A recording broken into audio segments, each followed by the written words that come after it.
Good morning, everyone. It's a pleasure to talk to you today from long distance. First of all, I would like to thank Sharif University alumni organizers for this valuable event. Secondly, I have to apologize for not being able to attend in this program. That is because there is an important event happening in Afrin tomorrow, which is the inauguration of our cloud data center by Dr. Waizi, the Minister of ICT in Iran, for which I had to attend and host the program. Okay, the subject of my presentation today is the role of internet in sustainable development. There are different definitions for sustainable development. The one that I have selected is development that meets the need of current generation without compromising future generation needs.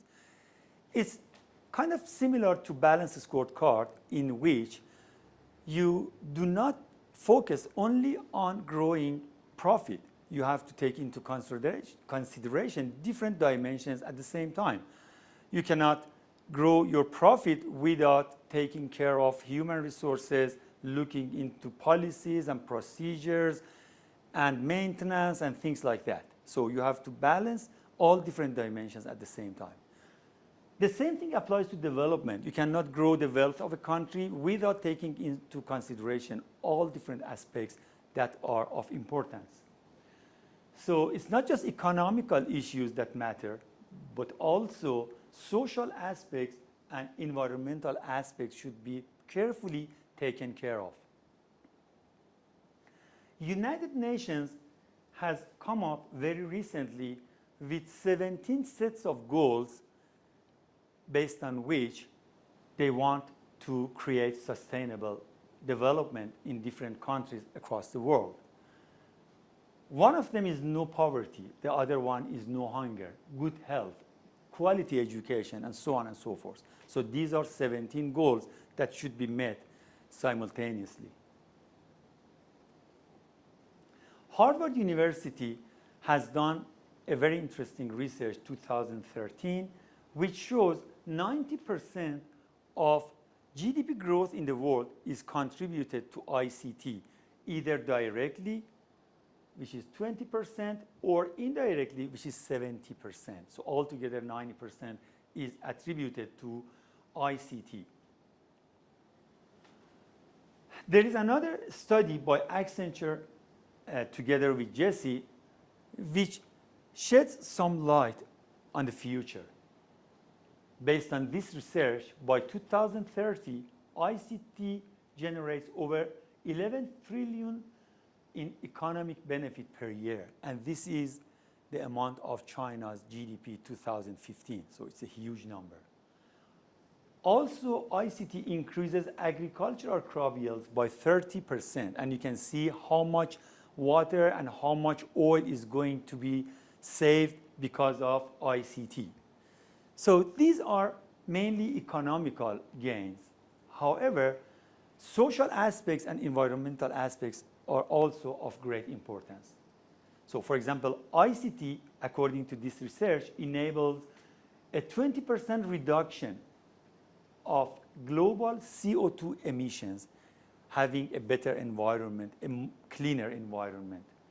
Also, the study suggests that ICT will connect 2.5 billion extra people to the knowledge economy.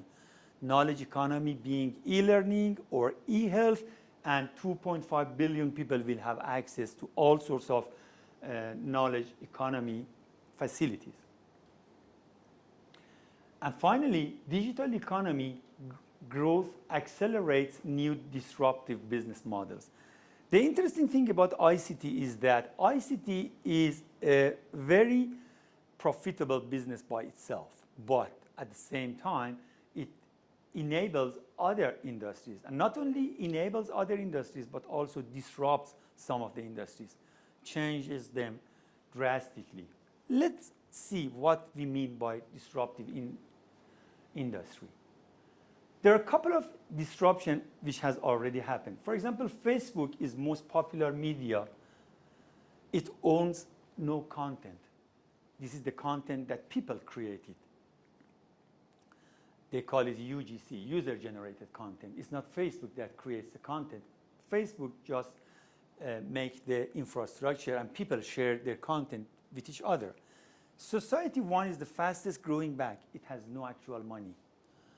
Netflix consumes 1/3 of the world's internet. It has no cinema. App Store and Google Play each have more than 1 million apps on their website. They are largest software vendors. They don't write any code. They do not develop any apps. Uber is the world's largest taxi company. It owns no taxis.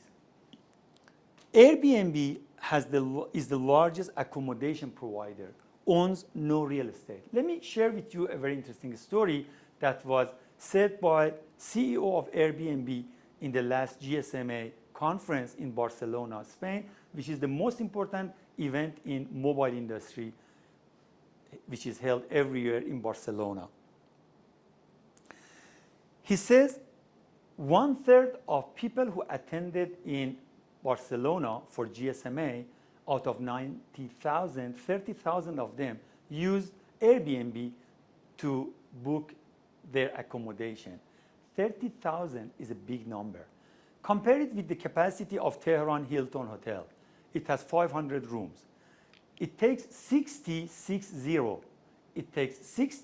Hilton hotels in Tehran to take care of 30,000 tourists who are coming to this country. And they didn't build even one single hotel in Barcelona. So not only Airbnb as a disruptive industry can handle the shortage of hotels in a country, but also even in a tourism-friendly country like Spain, they can handle the peak. This Airbnb can handle the peak. So this is how they disrupt the industry. No investment, no pollution, no time wasting. 30,000 people are served. They are happy, they pay less, and the Spanish people are happy because they gain money. This is the true nature of sharing economy. Skype is the largest phone company in the world, owns no telco infrastructure. And Alibaba is the world's most valuable retailer. It has no inventory.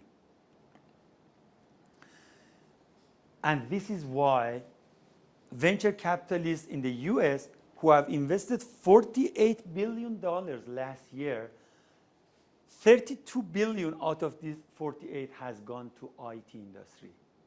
You can see how important IT is by looking into these numbers, whether it's software industry or it's internet-specific companies. This is the way venture capitalists invest in the United States.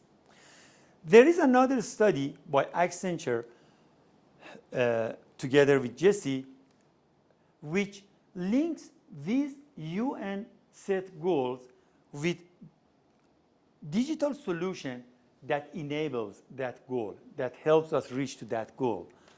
For example, the goal number 1 is no poverty. The digital solution to gain to this goal is connectivity, either fixed broadband or mobile broadband access to the internet. This is the way this goal can be attained. And the impact is increased access to opportunities to break out of poverty.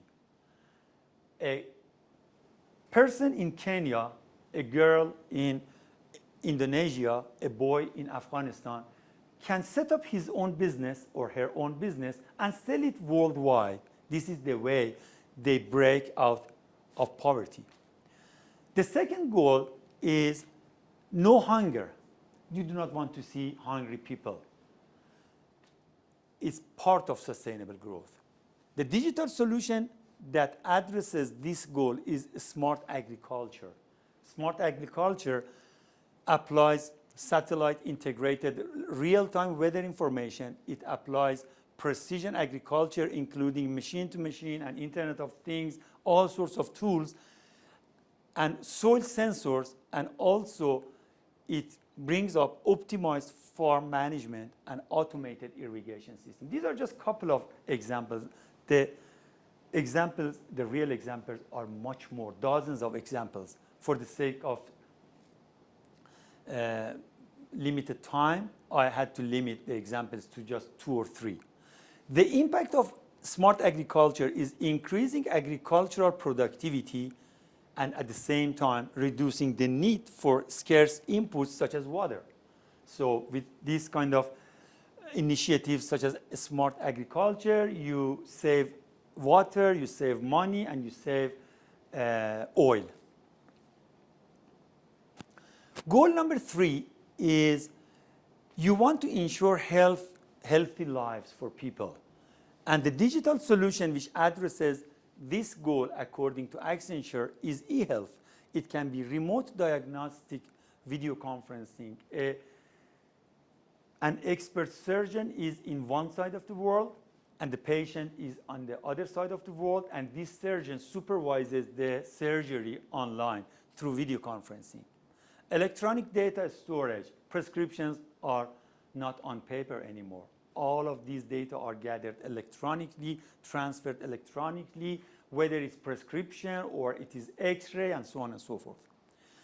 And biosensors are attached to the body of babies, adults, elderly people, and all sorts of patients to monitor their health online by a center that is very far from those patients. And the impact is that it makes health more accessible and affordable for everyone. Goal number 4 is education. You want to make sure you have quality education for everyone. In order to do that, you can apply e-health. E-health helps you to come up with more quality education. For example, a girl in Pakistan wants to use MIT courses. It was absolutely impossible a couple of years ago, not anymore. Through an initiative called MOOC, M-O-O-C, MOOC, what happens is that big universities, reputable universities, offer their courses online to students. So I'm not going to go through each and every goal that is set by United Nations. There are 17 goals. What I'm going to show you is that they are presented in this report. And if you are interested, you can look at these goals by yourself, goal number 4, 5, 6, and so on and so forth, the digital solution that caters with that goal and the impact of that digital solution. This is the way it works. Goal number 7 to 9 and the other goals as well. So this is the way digital solution helps us reach these goals. Okay, so far I have talked about sustainable development. I have also talked about digital solutions that are applied to address those goals, to help us reach those goals. Now let me focus on Iran. But before focusing on Iran, let me talk about ICT value chain to set a common language with you. ICT value chain in the simplest form comprises of 4 chains, 4 rings. The first one is a device by which an end user is connected to the internet. For example, it can be your smartphone, your laptop, your PC, whatever. You as end user connect through a device to a network. It can be a fixed broadband network, it can be a mobile network, 3G, 4G, fiber optic, ADSL cable, and so on and so forth. Wi-Fi, WiMAX. So you as end user use your device to connect to a network to reach to a data center, and that data center is hosting a content or a service that is provided by a service provider or content provider who is sitting here. So at 2 extremes of this chain are human beings. Here are the producers and there are the users. End users are sitting there and producers, either it's content provider or service provider, are sitting here. Let's see the status of Iran. In terms of device, 3 years ago, the number of mobile phones in Iran was less than 5 million, around 4.5. Currently, there are 55 million smartphones in the hand of people, which is a 70% penetration rate.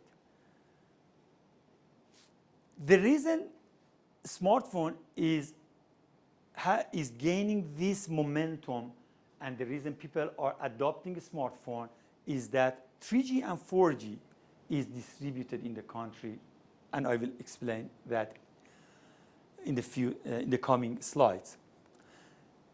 The second ring of this chain, ICT value chain, is network. You can see the status of Iran bandwidth. We had 1 gigabit per second 10 years ago. When this government started, the amount of bandwidth was 72 gigabit per second. It has grown 8 times in just 3 years to more than 600 gigabit per second. And this is a good capacity compared to the capacity we had before. It's not perfect, but it's way better than what we had at the beginning of this government. The other area that we can see a great progress during the past 3 years is mobile broadband, either 3G or 4G LTE. When the government started its work 3 and a couple of months ago, 3 years and a couple of months ago, there was only 400,000 mobile broadband in the hand of people. But now there are 34 million, which means the number has grown 100 times in just 3 years. In terms of ADSL and WiMAX, the number hasn't changed drastically. There are small changes in the past 3 years, but the amount of bandwidth people can have at home has changed drastically. It used to be 128 kilobit per second. It can reach to 20 megabit per second now. So people can have more bandwidth at home, either through ADSL or WiMAX. And the fact that ADSL and WiMAX have not grown is that they are mature. The market is saturated. And the trend in the world is that fixed broadband is going to be saturated very soon. But mobile broadband is taking off, similar to what has happened in Iran.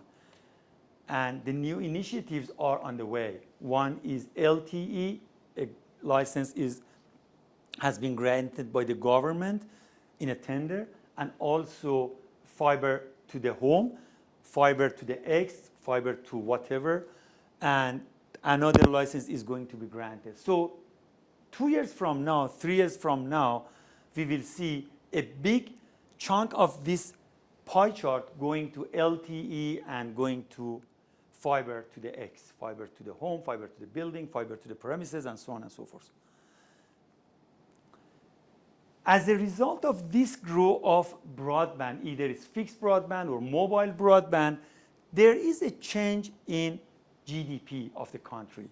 Booz has done a very interesting research which shows in low-income countries, each 10% of the population, when penetration increases for example, in Iran, we have 80 million people, 10% is 8 million, which means each 8 million increase in mobile broadband or fixed broadband penetration causes 1.4% increase in GDP. So far, we have 30 million people added, so we are expecting something around 5% growth in GDP in the country. Why? Because more jobs are created, more digital businesses are there, and there are direct and indirect jobs that are created. The third ring in this chain is data center. And data center is the factory of information age. And this is something we want to inaugurate in afternoon tomorrow. I have a short clip for you. And this clip is just 30 seconds. And it's kind of nostalgic for you guys who have been far from Iran for a long time. Let's share this video.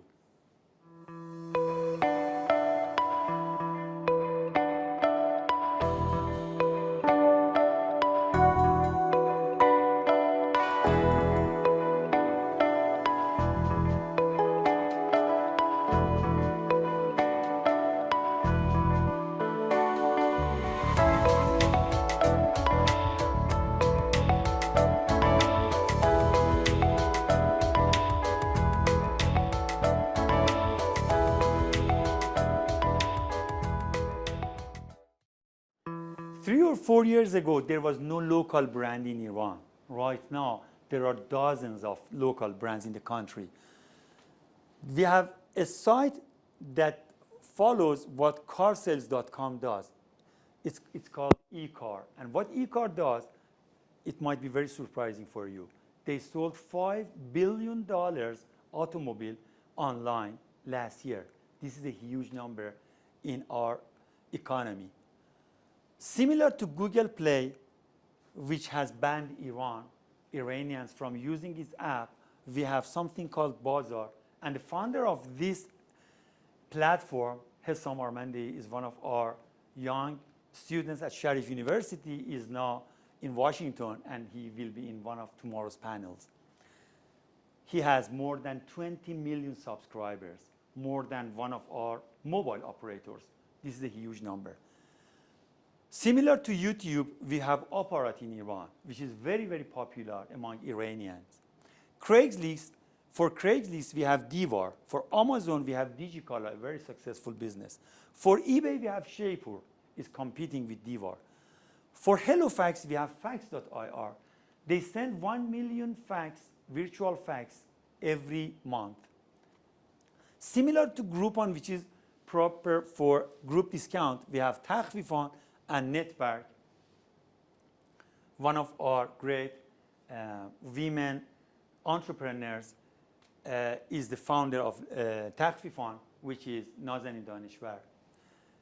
And we are proud to have not just male entrepreneurs, but also female entrepreneurs. This is just one example of that. Similar to Uber, we have Tapsi. Similar to StockTwits, we have Sahamyab. Similar to CNET, we have Digiato. And similar to Google, we have Use. So you can see we have all sorts of digital solutions in Iran. The reason we have it now, we didn't have it 4 years ago, is the rapid growth of mobile broadband, international bandwidth, infrastructure, smartphone, and so on and so forth. Now we want to make sure that we can have a sustainable growth in digital businesses. This is the population pyramid of Iran. The age that is most suitable for these startup companies, for innovation, for whatever, because the brain works best in this age, is something between 20 years old to 44 years old. And you can see most of these businesses, the founders are around this age. 40% of Iran's population is in this bracket. This shows Iran has a young population which is in the best age to do these startups. This is not just this fact that's important. The other fact is that we have quality population. Iran is one of the rare countries in the region in which female are as educated as male. Female are at work almost equal to men. And this is one of the major elements of a quality population. It might be surprising for you to know that out of 4 million university students that we have in Iran, 60% are women. And 40% are studying engineering. This technical background, this quality population puts us in a unique position to do big jobs that I will explain in the coming slides. We have great universities. Having a great university is not something that happens in 10 years or 20 years. It takes time, dozens of years. Saudi Arabia, Kuwait, Dubai, United Arab Emirates, and many of countries surrounding us do not have this privilege. We have universities like Sharif University of Technology, which according to the former chair of electrical engineering at Stanford University, is one of the best undergraduate electrical engineering programs in the world. And we are proud of that. Especially we as Sharif University of Technology alumni should be very proud of that. But it is not just limited to Sharif University. We have all sorts of top universities in the country. And this is one of the strategic advantages we have to develop digital business solutions. The government is very interested to promote knowledge industry. So a couple of years ago, a law was passed by the parliament, and this government is implementing this law based on which there will be 15 years exemption from tax, from custom tariff, from export tariff, and all sorts of privileges are granted to startups. It's a very recent study by McKinsey, very interesting one. It has compared 5 kind of similar countries in terms of readiness for digital solution. This dotted red line is Iran, and these are different dimensions. As you can see, we are close to the best one in terms of talent pool. Only Warsaw is above us. Other countries like Malaysia and Singapore and India or Bangalore are behind us. Also, we are good in terms of cost. The cost of engineers is low in Iran, so it makes a competitive advantage for us. However, there are some problems. For example, risk profile is high. That brings us in the lowest part here. By initiatives such as Barjam and the political resolution that is on the way, we are hoping that Iran's risk profile will be improved. The other thing is environment. We have to be more careful about environment if we want to have a sustainable growth. All these things put together, Iran is in a great position to be the Silicon Valley of the region. We have quality population, they are young, male and female are almost equal in terms of education and work. Many of them are engineers, we have great universities. Our stock market and foreign investment are among our advantages, big advantages. Iran's stock market is way better than China's stock market, more advanced. It's an old stock market that is doing very well. Also, we have great legal protection from investment, foreign investment called FIPA, passed about 10 years ago. So we are in a great position to be the Silicon Valley of the region. In order for this goal to happen, in order for this vision to happen, and I really believe this is going to happen in the coming years, we need Iranian specialists abroad to serve as a bridge between the country they are living in and Iran, in which they have their family, they have their interests, and Iranian diaspora can serve as a bridge between the country they are living in and their own country to reach to this wonderful goal, making Iran the Silicon Valley of the region. Thank you very much.